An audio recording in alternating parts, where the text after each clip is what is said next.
everyone, and welcome to our video on database design. Because if you want to make an amazing website, it's going to have an amazing database. It should have an amazing database design. Here on the right, we have a little website I made called Twittle. It's from the Twittle tutorials that you might have seen that I have on how to make a web application using the programming language Python and the framework or the module called Flask. If you haven't seen those tutorials, I quite like them. Check them out, they're good. So here is on the right a screenshot of what it looks like, and we're going to think about what the database would look like for the website. Because normally, before you start making the website, you have some vague idea about what the database might look like what needs to go in it. If we have a look at the different parts here, we can think about the different tables that we need. In other words, the different entities. Entities means things. So one of the types of thing that we're going to have to store is the users. You can see that I have two different users here, Bob and Violet. So the entity called user, that table has two rows in it, Bob and Violet. We're also going to need to store information about another type of thing. We can see that I have 3 posts. 1, 2, 3. So there's a post called I am Bob, a post called It is a nice day today, and a post called Hello everyone. So this is another type of thing that we need to store. There is one more type of thing that we need to store. In other words, another entity or another table. And that is down here, we have comments. We can see that there are 2 comments here. Hello Violet, you are great. And thanks Bob. So there are 2 comments, 2 rows in the comments table. So the first step when you're thinking about making a web app is to think about the type of tables that, one of the steps is to think about the type of tables that you need. And here we've just established that there are 3 different types of things we're going to store. So we're going to have 3 different tables. Table for users, table for posts, and a table for comments. We will focus on posts for now, just this one table. You can see there are 3 posts, and let's have a look what kind of information we need to store about a post. This here is a table. In fact, it is a screenshot of the exact database that powers this site that I made. You can see that the 3 posts are here. The table is called posts. That is the name of the table. I have 3 rows, and each row represents a post.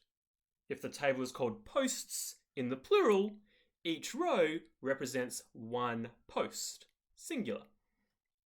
So there's a post, there's a post, and there's a post. Each post has information about it. You can see that it has information. It's got the message is one piece of information, the username, the picture, how many likes the post has, and the date that the post was created. You can see that I made them all quite quickly. In other words, the table has 6 fields. A field is a piece of information for each row. So there are 3 rows, and each row has 6 fields worth of information. In this case, the fields are ID, message, username, the picture, likes, and the date created. So we've seen what a table looks like. When you are making a database or even planning a database, each of these fields will have a certain data type.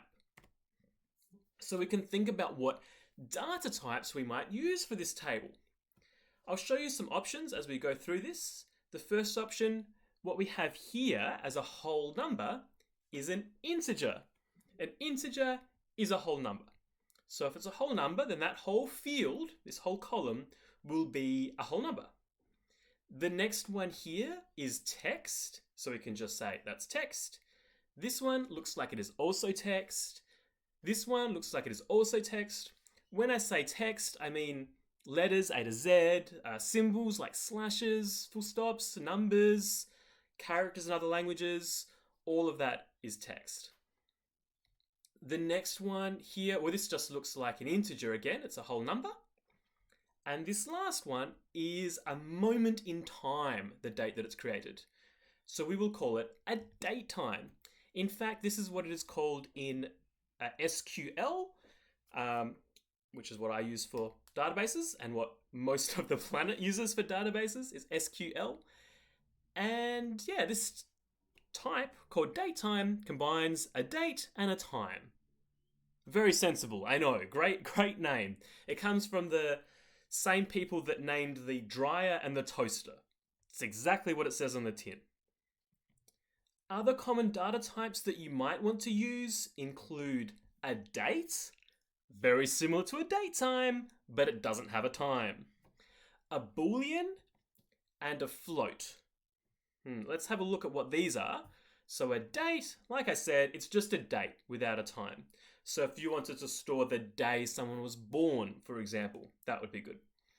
A boolean means true or false, and it's used when there are only two options. For example, if you have a table of users, then there might be a field called isAdministrator that says whether they are an admin user or not, like a special user. There might be a column, a field called isPaidUser. And if it's true, it means that they've paid for the product. And if it's false, it means they're on the free plan. This is a pretty good way to name your Boolean columns, by the way, is underscore and what you're checking. Because normally, a Boolean, it checks if something is there or not, true or false, yes or no. Another one you will see is a float, and a float is short for a floating point number. It just means a decimal value. So an amount of money might be $3.68, or a user's weight, might be 90.17 kilograms. I don't know.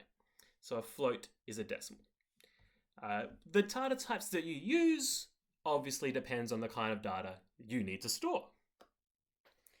Now, it would be nice if I could show all of the information about the structure of my site, of my database, I should say, without worrying too much about example data here. And for that, we use something else. We're going to use what's called an entity relationship diagram. This is a very, very simple one because there is just one table here, or just one entity. Remember, a table and an entity are practically the same thing, but we'll add some more stuff and make it more interesting. You can see that it shows the same information as before, the name of the table and each of the fields, and for each of the fields it has the type, the data type of that field. I've just shown it in a more compact form here. In each table, you'll often have a primary, well, almost always have a primary key, and the primary key uniquely identifies one of these things. So in this case, if I have a post, I've got a post ID, and that's a number that uniquely refers to that post. If we just go back to the example for a second, you can see that if I used maybe the username to uniquely identify one post, that wouldn't work because I could have two posts from the same user. And I also can't even use the message to uniquely identify one post because maybe two people might both say the same thing. They might both say hello. So in this case, I had to add an extra column called ID to give each post a number. And that way, if I want to, click on a page to focus just on one post, like this one by Violet, I could just look at the post with ID number 2, and that will get that specific row out. Okay, let's go back. So each table has a primary key. We can show the primary key by writing it in bold or underlining it. I'm putting a little icon of a key, but don't worry about that. That's just to help you understand.